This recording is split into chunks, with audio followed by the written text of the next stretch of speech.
Hello, welcome. Hello, welcome back. This is Grillenheimer. This is just going to be really quick. I did a video on this at the house, and it went kind of long. But I got real excited, and I did a plugged a video for the Balance and Ruin DVD set. It's a 5 DVD set that came out in 2013, apparently. So it's like 9 years old, and it's in YouTube. You can listen to the whole thing. It's over 6 hours long. And I've gone to YouTube and listened to some of it. I've downloaded a few tracks for free, maybe 5 or 7, not the whole thing. But where I go and download a lot of video game music, you can just listen to it. It'll just go play one track right after the other with no ads. So that's kind of nice too. I still haven't listened to the all 6 hours in one sitting. I'll try sometimes when I'm working, but it isn't, as the title from the CD cover implies, it's inspired by FF6, like Final Fantasy 6. When some of the songs that they actually sing with Jake Kaufman and Tommy, I can't see the last half of it, but and there's a few other guys that and a girl that kind of does some of the singing. This isn't the story from Final Fantasy VI. This is not the opera in the love tryst between the knight, the queen, and the thief from the game. I think it's a thief. That in a real sense comes back as the play in Final Fantasy IX that you kind of play through with Zidane and them. Which is kind of a tribute, I think, to FF6, because after FF6, then it turned, 7 was very, it wasn't medieval. And 8 wasn't that medieval. And 9 really went back to the roots, and that's what they marketed 9 as. So, I can't remember which in the track list comes first. But the impresario, or the opera, it's not the same story. It's more like West Side Story, not Final Fantasy VI. And there's a few clues to this. There's a few clues. One, in the opening of the Nightmare Oath, or the Knight's Oath, I think it's the Nightmare Oath. Or Midnight Oath. I thought it was Nightmare. I can't remember the name of the track. I've got it on here, but since this is all connected, I can't check it real quick. But it starts off really nice, and then you'll hear dun dun dun, and it's that I can't sing very well. It's that augmented fourth or diminished fifth. Doesn't matter what you call it. I guess it matters if, I don't know. And they taught us what an augmented fourth and diminished fifth was in college by using West Side Story's Maria. And what's the name of the girl, or the queen, in Final Fantasy VI? Storyline. Maria. Oh, Maria. And instead of going my beloved, which is the Ross of the knight that's supposed to sing that part, he's not singing anything about my beloved. It's something completely different. And so from that track you get Maria, that nothing is sung, but you hear that. And then in the impresario, the opera, in parentheses, it's more like straight violence. It's with knives and fighting and gangs. The gang's out for blood and all this. This is not Final Fantasy VI. And I just cannot get enough of it. It's nice having something new and fresh to listen to, but mixing this music with the video game music, but the story of West Side Story, excuse me, is just so cool. And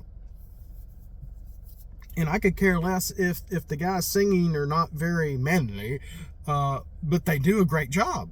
They really do. And there is a Maria, there is a Ross, and there's the other character. I forgot his name. But then forget that part. Go straight after you listen to those two and can't get enough of them for a while, or you're like, what is this guy thinking? This isn't that great. To me, it's good. It's musically done very well. And then go to Dancing Mad. I think they may have two. Go to the first one. It's the track just after all these, or just before, just after all the opera stuff. And you will hear in Dancing Mad, which is a pretty nice long track. Some of these tracks are pretty long. Now, the actual operetta was about 18 minutes, I think. And they've broken this up into 3 different tracks. And I can't remember the name of the one where the girl mostly sings. And it's really nice too. It's very well done. These guys are just great musicians. I just got to give them just full credit. Even though it may not be their own music, they're trying to make it their own music, and they do a wonderful job. Go to Dancing Mad, and you will know, okay, they are taking notes from West Side Story. Okay? Because in the middle of Dancing Mad, you hear a whole measure or two from West Side Story that they sneak in there. And I'm like, okay, yeah.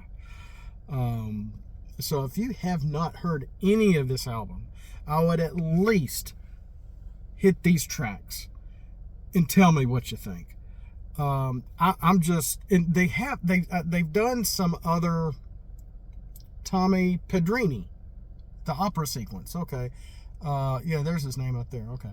So just some great stuff, especially if you're into video game music arrangements. So you're not hearing of that really bad fake trumpet sound from the SNES, from the SNES. Because I was a Sega fan, I'll admit. I liked the Genesis. I liked the Genesis sound. It sounded more like arcade music for its time.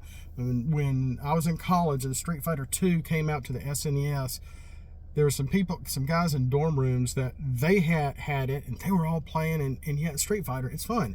But I couldn't stand the sound, the music sound from the SNES. And some people praise it and put music, listening to SNES music here on YouTube or whatever, and I'm like, no, thank you. I'd rather hear arrangements like this done that make things sound really cool and much better. There is I think it's a Japanese chamber orchestra that does, brass quintet, or brass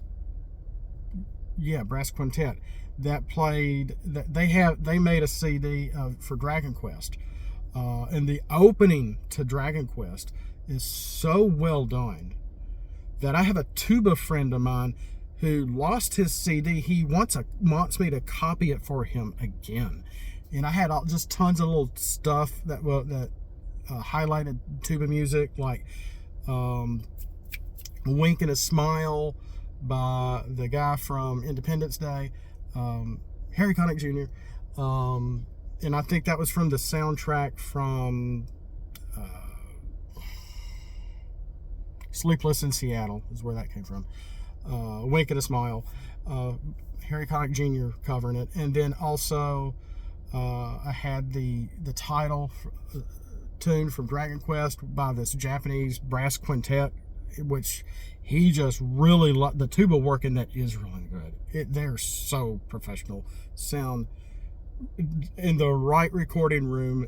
I mean, just wow, just great. It's just beautiful. If you can find it online, know where to get that for free, check it out. Or just check it out. It's probably on YouTube. Just check out, you might be able to search Dragon Quest Brass Quintet, if you're into this stuff. And I had the theme from Beetlejuice and some other stuff. I think even the first stage of Hook on the Sega CD, if you lingered around stage 1 and you didn't quite complete the stage, you heard the tuba solo directly from the movie score that John Williams directed. And I'm like, I can't believe I'm hearing this in a video game. Well, this is just so awesome. Much less the the guitar riffs in Lords of Thunder or Revenge of Barry Arm. Which for me, that was with a Sega CD. That was where it was at. Where if forget the full motion video crap. Just give us games with symphonic and great soundtracks and using electric guitars and stuff like that. That's why I went nuts over the Sega CD back then. For me, it was not a doorstop. Some people were like, tried to dog on it, and and then on that and the 32X. The 32X, was kind of the redheaded stepchild of the Sega Genesis fame. And when the Saturn came out, it kind of killed it because of its complexity and everything. But there are some games on the 32X I like too. But this video was supposed to be about Balance and Ruin. So, but yeah, check out those 3 tracks. The Impresario, I want to say it's the Nightmare Oath or the Midnight Oath, or something like that. They're all 3 right there together in the aria, as well as Dancing Mad. And you will know that this is not Final Fantasy VI. It is West Side Story, done with the music from Final Fantasy VI. And you're gonna love it. That's all I gotta say. You're gonna love it. Check it out if you haven't already from my first video on this. We'll see you next time. Thanks for watching. Thanks for listening if you use this as a podcast, because I talk a lot. And I feel like no one in my family wants to listen to me, so that's why I video and talk to y'all, so I can get my words out for the day, I guess you could say. I used to be on the phone a lot in the call center years ago as well. That helped some. So when you got home, you didn't want to talk to anybody. So thanks again. We'll catch you next time. Love y'all. Have a great day. We'll see you next time. And as always, peace.